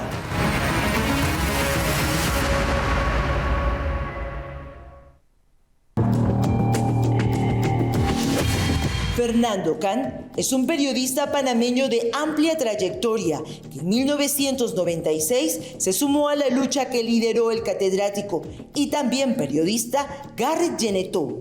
Can y Genetó recuerdan así el paso de Gorriti como jefe en el diario La Prensa. Muy temerario, un periodismo irresponsable. Yo no sé si es periodista de profesión, pero lo cierto es que pisó muchos callos y jugó con dignidades aquí. Él era una especie de manipulador de las noticias políticas, porque el medio en estos momentos estaba atacando a Pérez Valladares sin piedad por el tema del bendito cheque, que en realidad fue una mentira, ¿no? Y fue un chantaje para seguir golpeando al sistema jurídico en este país. Genetó es hoy profesor titular de la Facultad de Comunicación Social de la Universidad de Panamá. Autor de varios libros. En los años 90 fue secretario general del Sindicato de Periodistas Panameños, la asociación más antigua fundada en 1948. Como dirigente, Genetó tomó conocimiento del abuso que Gorriti cometía contra 2 colegas suyos al cambiar sus notas periodísticas sin sus consentimientos, contra todo código de ética y con fines políticos. Este señor le daba el volteo de la noticia a las 3 de la mañana, cuando todo el mundo está durmiendo. Y el día siguiente los colegas amanecían con su noticia volteada. Y eso lógicamente logró que esos colegas fueran demandados por calumnia e injuria. O sea, como decimos buen periodismo, también usaba la pistola del periodista para disparar él. Igualmente se puede decir que es una manipulación en el texto de un periodista que debe ser sagrado. Con el despido de 2 periodistas por oponerse a las prácticas de Gorriti, Genetó cuenta que los gremios periodísticos panameños salieron a las calles a protestar. Lo que hicimos un grupo de periodistas fue dedicarnos a hacer carteles, pancartitas que poníamos en todos los postes para que la gente viera, y dio su efecto, porque el asunto es que no había mayor recurso. Lo logramos entre varios periodistas, que nos atrevimos a pelear. Lo que se estaba haciendo con los colegas, de cambiarle los textos de lo que ellos escribían, no se diera. El respeto a eso, al ejercicio periodístico de los colegas.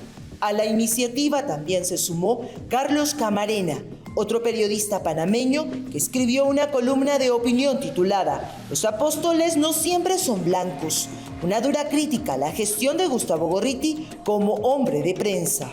Dos colegas, compañeros que yo conocía prácticamente de la universidad y que pisamos calle juntos, terminaron saliendo por culpa del señor Gorriti.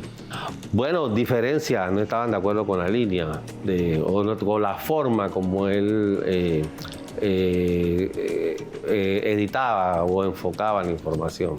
¿Y es verdad que él cambiaba los textos de los periodistas? Eso comentaban, sí, que el tipo le entregaba un material y cuando salían al día siguiente salía otra publicación y con la firma del periodista. Los periodistas queríamos expulsarlo por su ejercicio malo y perverso de lo que era el acontecer nacional.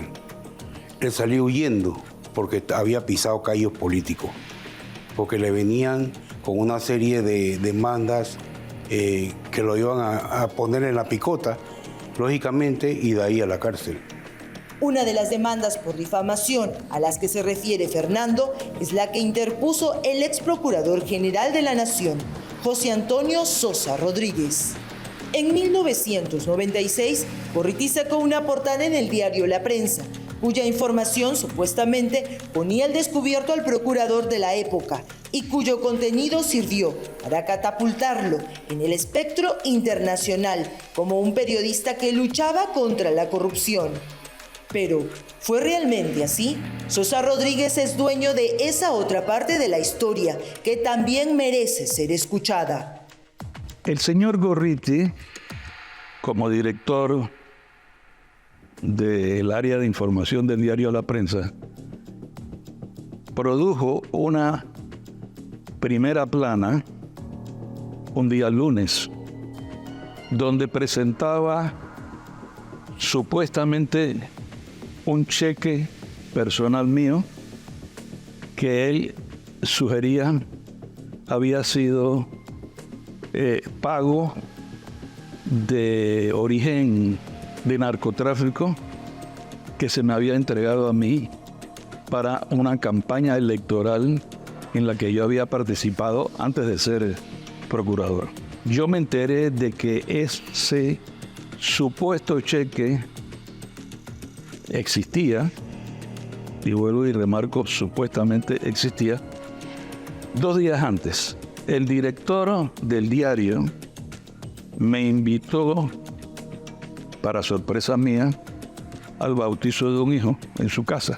Yo me quedé sorprendido, pero yo no tengo una relación con él porque me invité a un bautizo de un hijo, pero bueno, fui.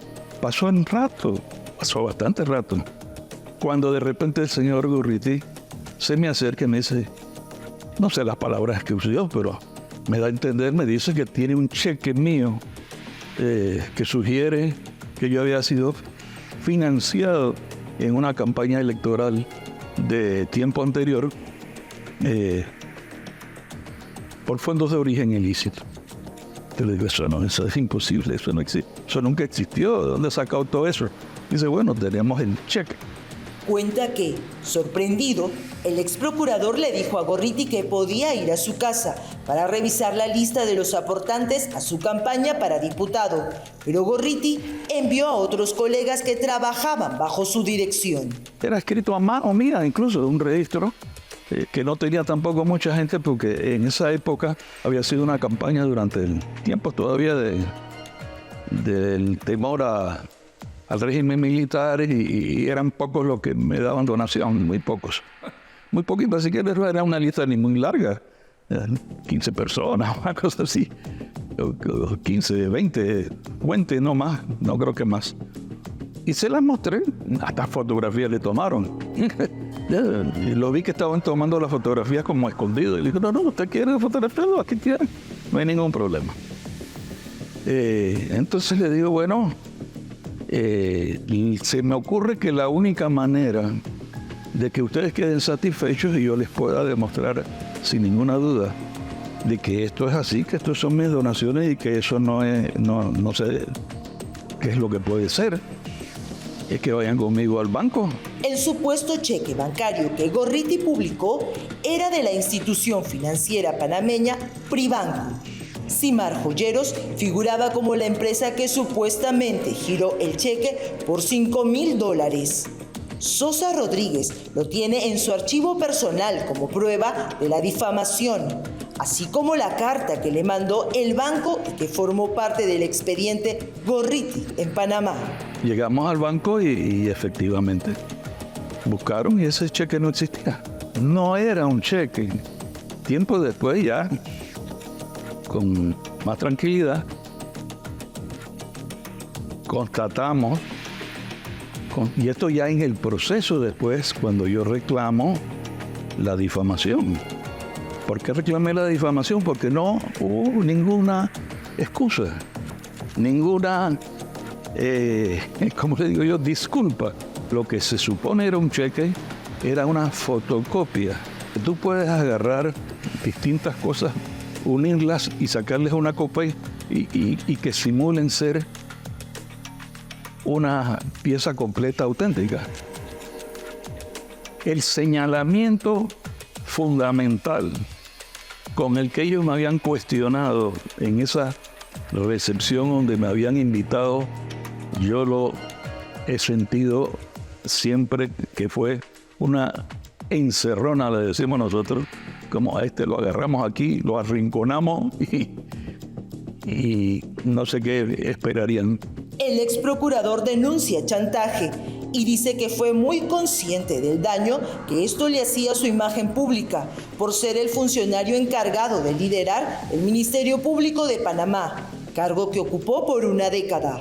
El modus operandi de él, el manejo de la destrucción de imágenes y la utilización del poder de la opinión pública para lograr propósitos, controlar gente, forzar decisiones.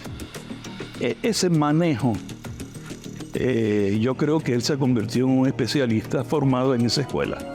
De acuerdo al ex procurador, Gorriti emprendió una temeraria acción contra él y el sistema de justicia panameño, que empezó, según su relato, cuando asumió el cargo y le concedió a Gorriti una cita en su despacho.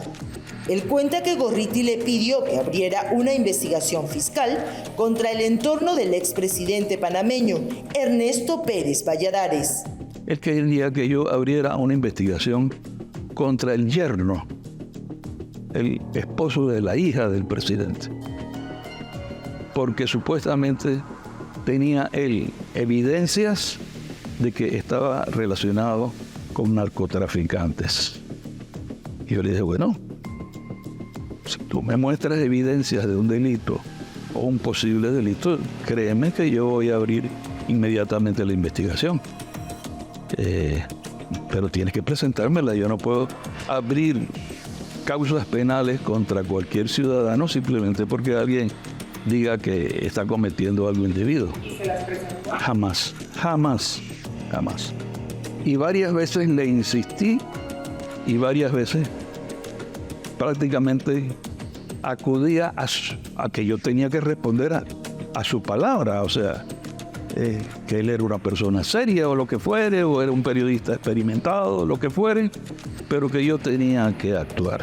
El proceso por difamación no siguió su curso, pues a pesar que Gorriti contaba con 2 impedimentos de salida de Panamá, por esta razón, logró abandonar el país con ayuda de una resolución que le fue favorable. El apoyo internacional que recibió Gorriti yo lo puedo analizar de la siguiente manera. Reporteros Sin Fronteras, que es muy conocido, y medios importantes como la BBC de Londres y las agencias noticiosas, que en esos momentos todavía estaban en su momento, ya prácticamente las agencias no funcionan por el tema de la tecnología, pero agencias como ACAN F de España, France Press de Francia, Reuters de Inglaterra, la BBC de Londres, vinieron a Panamá a apoyar a Gorriti. Y como él es un gran manipulador y un gran operador, él tenía contacto internacional. Yo diría que aquí prevaleció fue la justicia. Y se le puso un alto a un individuo peligroso, es una crápula, un badulaque, que está acostumbrado a hacer ese tipo de periodismo en contra en contra de a lo que no le conviene a él. Él opera así. Para los periodistas panameños y el ex procurador general José Antonio Sosa, quedó claro que Gorriti llegó a su país para desestabilizar el sistema de justicia y a través de ello tomar cierto control con la anuencia del medio de comunicación panameño. Yo no sé si él estuvo o no estuvo en la CIA, Gorriti, pero yo siempre he pensado que esa fue su génesis de formación. Árbol que crece torcido, nunca su tronco endereza. Digo, ese señor no va a cambiar. Bueno, como hemos visto en este documental sobre el trabajo de Gustavo Gorriti en Panamá, que están terminando nuestros colegas de la productora Destape Perú, también quiso, ¿no?, influir, manipular en el entonces Procurador General del Estado de Panamá, José Antonio Sosa Rodríguez. Él es el equivalente al fiscal de la Nación. O sea, lo mismo que hace acá. Hemos visto los chats de que tiene amenazado a Juan Carlos Villena. ¿A cuántos jueces y fiscales habrá, no, ajustado usando los audios que al parecer le entregó Pablo Sánchez en su momento, los de Cuellos Blancos? O te alineas y haces lo que yo quiero, o te saco tu audio. ¿Y qué otras cosas sabrá Dios? Pero lo que hizo a través de la prensa en Panamá ya es, ¿no?, una difamación agraviada, porque se inventó un cheque proveniente de un narcotraficante para embarrar a este señor que no se alineaba con lo que él exigía. Esto es muy similar a lo que acaba de declarar Jaime Villanueva, que es, ¿no?, la forma de actuar de Gustavo Gorriti en el Ministerio Público. En Panamá finalmente se pusieron duros y lo sacaron y se tuvo que ir, y no de buena forma. Aquí en el Perú, ¿qué nos pasa? ¿Por qué no podemos desvincular al Ministerio Público y a los operadores de justicia de este sujeto que evidentemente no está haciendo periodismo? Está haciendo activismo político, es un operador que no pasa por el mismo filtro a sus amigos que a sus enemigos. Eso está clarísimo, y los que no lo quieren entender ya son cómplices, ¿no?, de su legado o dependen de él. Por ejemplo, en su momento, ¿no?, en la revista Caretas descubrió para el gran público al misterioso y prontuariado asesor de Alberto Fujimori, Vladimiro Montesinos. Antes había denunciado las vinculaciones de Carlos Lambert con el narcotráfico.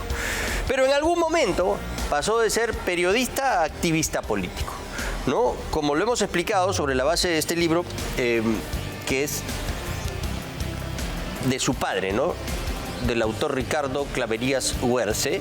Aquí él mismo describe cómo creció él, ¿no? Mi padre renunció al Partido Comunista en 1950, pero conservó siempre una visión de izquierda, que años después fue motivo de largas, recurrentes, siempre respetuosas discusiones con su hijo en Bella Unión. O sea, él se ha criado, educado por sus padres, que era un radical de izquierda, un señor que es reconocido por ser comunista y defender esas banderas. Esa es su formación, ¿no? Él fue un periodista radical, panfletario de la izquierda en Argentina como en Chile, en la década del 30 del siglo pasado. Incluso fue expulsado de Chile porque escribía en un medio radical de izquierda al que también estaba ligado Salvador Allende, expresidente de Chile, el primer presidente de izquierda que llegó al poder tras el voto popular, ¿no? Por eso, al parecer, Gorriti utiliza el periodismo para atacar o luchar contra sus enemigos políticos. La derecha en general, ¿no? El fujimorismo, el primero de la lista. El APRA también, tradicional, histórico rival del comunismo en el Perú. Cuando se asocia a gente inescrupulosa, como Martín Vizcarra, por ejemplo, no lo hace porque cree en ellos, sino porque le conviene, ¿no? Él aplica la máxima de la política: los enemigos de mis enemigos son mis amigos. Solo así explicamos por qué el portal IDL Reporteros no ha publicado un solo reportaje de investigación sobre el corrupto gobierno de Pedro Castillo. ¿no? Una cosa de Carolín López publicaron por ahí, pero encima para atacar a alguien que estaba hablando de más en su momento, para blindar y proteger a el gobierno más corrupto y más inútil que hemos tenido y que terminó dando un golpe de Estado, que es el de Pedro Castillo. Ahí sí los sensores de IDL Reporteros no funcionaron, no se dieron cuenta, no avisoraron lo que estaba pasando, no hubo grandes publicaciones día tras día en la cual atendieran el gran caudal de corrupción que ya dejaba un hedor, ¿no?, difícil de no percibir en el gobierno del inepto y golpista Pedro Castillo, ¿no? ¿Pero por qué lo defiende? Porque era de izquierda radical, pues. Era afín, era el socialismo en el que él cree tanto, ¿no? O porque ha defendido al lagarto Martín Vizcarra en reportajes sutiles, cuando Gorriti es un hombre muy informado, supuestamente, ¿no? Con excelentes fuentes en todo el sistema de justicia. Tampoco vas a encontrar en IDL Reporteros una letra que condene a quien ha sido la alcaldesa más corrupta de la historia, Susana Villarán de la Puente. ¿Por qué? Porque es su compinche, cofundadora de IDL, ¿no? Entonces ahí sí mi severidad se ve menguada por mi conveniencia. ¿Por qué? Porque con los amigos no. A ellos los mido con otra vara, no con la misma de mis enemigos. A ellos sí les caigo con todo. Los acoso y los ataco con severidad y armo incluso cercos con la complicidad de fiscales como Rafael Vela para liquidar a Alan García o a Keiko Fujimori. Ahí sí con todo, con lo que valga. Pero a mis amigos no. Susana Villarán, a ella sí no la toca, ni con el pétalo de una rosa blanca, esas que tanto le asustan que le dejen en la puerta de su local. No, a ella no. 11 millones de dólares le pagaron, que ella admite que recibió además, ¿no?, en coimas. 2 empresas brasileñas absolutamente corruptas, en el caso de Línea Amarilla y Rutas de Lima, ¿no? OAS y Odebrecht. Le pagaron coimas para que ella haga contratos perniciosos de los cuales hasta ahora no nos podemos deshacer y por lo que ustedes pagan quizás los peajes más caros del mundo.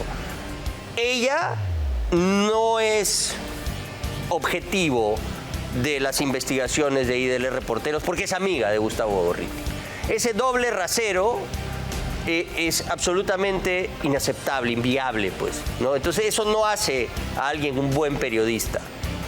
Si no es capaz de condenar a todos los corruptos por igual, es porque es un activista político, no un periodista. Aquí podemos decir, sí, Keiko Fujimori y lo que se hizo con Jaime Villanueva y la fiscal de la Nación tiene que ser investigado, porque eso es una porquería. Si han estado negociando con el Congreso, con la Fiscalía, para acomodar sus casos, eso debe ser condenado, investigado y castigado. Pero también podemos decir que los del otro lado están comprometidos con Gustavo Gorriti, con Rafael Vela, con José Domingo Pérez, en afilar la puntería solamente en contra de sus rivales, de sus enemigos. Si no, ahí nomás, no lo pasan por agua tibia. Para el señor Gustavo Gorriti hay corruptos buenos y corruptos malos, dependiendo del cristal político a través de el que los mire. Para mis camaradas todo, para mis enemigos políticos la ley. Y vamos a revisar ahora, nuestro director Carlos Paredes ha conseguido una primera edición del libro Sendero de Gustavo Gorriti Lembogen. Luego el que ha publicado Planeta ya tiene algunas cosas distintas, pero aquí en el prefacio él dice, por ejemplo, que esta obra se va a publicar en el Perú en 3 volúmenes. Este sería el primero, pero no volvió a aparecer ninguna después de esto. No sabemos si porque capturaron a Abimael Guzmán Reynoso y a él ya no le parecía atractivo contar una historia sobre la caída de Sendero, porque aquí él los cataloga como una insurrección, ¿no? y lucha contra insurgente, ¿no? No contra terrorista, no antisubversiva, no, contra insurgente. Acá dice él mismo, se espera publicar cada volumen con un intervalo de 6 a 8 meses entre cada uno, pero esta fue la única versión, ¿no? Sea cual fuere su posición en esta guerra ¿Cuál va a ser tu posición cuando el terrorismo está desangrando a tu país? ¿Cuál es tu única posición que puedes tener como un ciudadano peruano, como alguien de bien? ¿Qué posición vas a tener en favor de los senderistas? ¿Había esa opción para Gustavo Gorriti? Vamos a explorar más. Acá, por ejemplo, en este capítulo que trata de Chuschi, donde arrancó, ¿no?, la insanía terrorista de Sendero Luminoso. Así arrancó la guerra. Para Sendero la acción fue la primera chispa del fuego del destino. Qué romántico, ¿no? Para Sendero la acción fue la primera chispa del destino. Así lo describe el nacimiento de este grupo terrorista sanguinario que desangró a nuestro país bajo el liderazgo de un demente genocida como Abimael Guzmán Reynoso. La acción fue la primera chispa del fuego del destino. Qué hermoso, ¿no? Esa es la descripción de Sendero Luminoso según Gustavo Gorriti. Está lleno de esto, ¿eh? Es una oda a Sendero Luminoso. Eran sus héroes, al parecer. No eran muchos y no tenían medios, pero no había ningún grupo en el país y quizás en el hemisferio más motivado, convencido y decidido que aquel. ¿No? Qué bien, ¿no? Que la motivación de estos asesinos, que ni una sola vez ustedes van a leer en este libro la palabra asesinos, ¿eh? Terrorismo tampoco sale, ¿no? Insurgentes, sus héroes. Mira, a ver acá, bueno, estamos escogiendo simplemente algunos pasajes, ¿no? Para hacer la guerra hay que ser filósofos. La inercia de éxitos modestos conspiraba contra su autoridad. Así lo describe Abimael Guzmán, ¿no? El filósofo sangriento. Pensamiento militar del partido. Acá hace casi una guía, ¿no?, de todos los delineamientos militares de Sendero Luminoso. Qué bonito, ¿no? Y acá sobre Edith Lagos es alucinante. La breve apoteosis de Edith Lagos sirvió para galvanizar la organización, atraer a jóvenes admiradores, imprimir en los demás una sensación de finalidad y poderío. No se la necesitaba para más. ¿Ah? O una oda, una elegía a Edith Lagos. Ahí está esta foto célebre de Caretas. Ahí está, ¿no? La primera heroína de Sendero. Ahí está, pues. Esto es Gustavo Gorriti. O sea, no se dejen engañar. Es un tipo con una mentalidad absolutamente enferma. Y no podemos dejar que su grupo de caviares de siempre, que están acostumbrados a mamar de la teta del Estado y de ser intocables y de hablar desde un púlpito, exhibiendo una falsa autoridad moral que no la tienen. Lo que pasa es que nadie nunca les ha dicho lo contrario. Nadie les dice sus verdades. Ahora recién aquí en Willax lo hacemos y obviamente nos atacan por todos lados, ¿no? Todo este coro caviar de Willax, ¿no? Fake news, su jauría de rabiosa de periodistas, si se les puede llamar así, salen a ladrar. Pero nosotros nos defendemos con la verdad. Por ejemplo, un ejemplo vamos a poner, esta caricatura de Carlín en La República, ¿cómo no?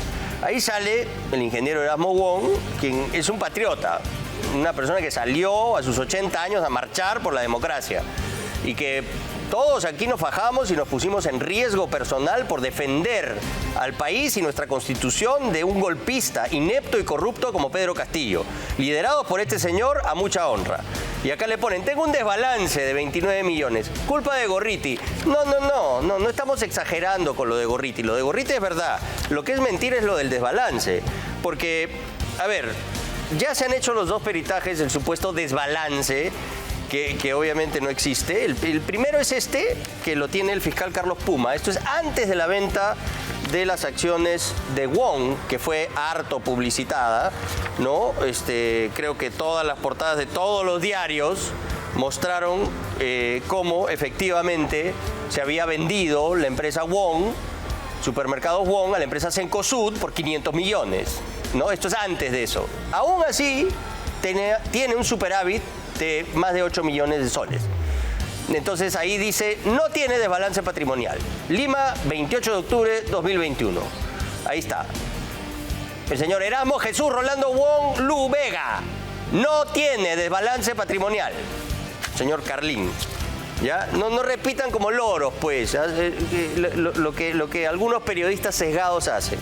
Y luego, ya cuando se contabiliza la venta, es algo más complejo que esto, pero en fin, aquí está ya después de la venta. A ver, acércame el monitor, hijo, que no se ve. A ver, absolución de observaciones efectuadas al informe pericial contable financiero. Erasmo Jesús Rolando Wong Lu Vega. Se determina que el investigador Erasmo Jesús Rolando Wong Lu Vega presenta un balance patrimonial superávit de 110.848.001.59. Ya, ahí está. O sea, no hay desbalance patrimonial aquí. O sea, no hay lavado de activos, pues.